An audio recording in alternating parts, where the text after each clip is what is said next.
ఓంకారేశ్వర ఆలయం నర్మదా నది ఒడ్డున స్వయంభూగా వెలిసిన ఆలయం.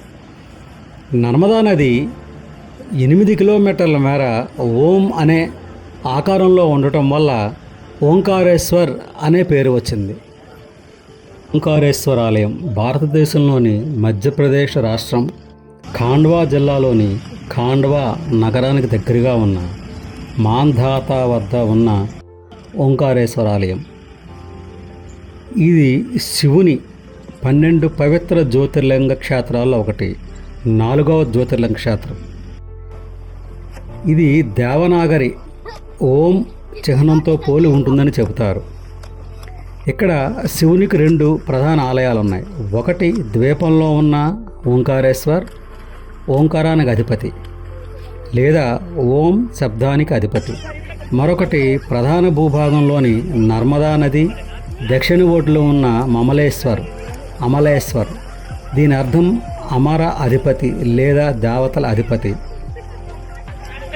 మధ్యప్రదేశ్లో నర్మదా నదీ తీరాన ఓంకార జ్యోతిర్లింగ క్షేత్రం ఓంకారేశ్వర్ ఉజ్జయిన్కు సుమారు 200 కిలోమీటర్ల దూరంలో ఉంటుంది.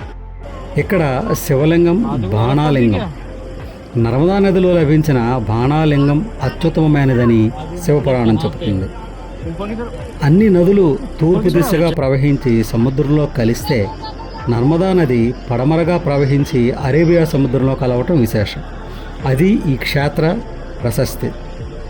హిందూ పురాణాల ప్రకారం వింధ్య పర్వత శ్రేణి అధిపతి అని వింధ్యుడు తాను చేసిన పాపాల నుండి విముక్తి పొందడానికి శివుని పూజించాడు. అతను ఇసుక బంకమట్టితో పవిత్ర జామితీయ రేఖాచిత్రం ఒక లింగం సృష్టించాడు. శివుడు ఆ పూజకు సంతోషించి ఓంకారేశ్వర్, అమలేశ్వర అనే 2 రూపాల్లో కల్పించాడని నమ్ముతారు.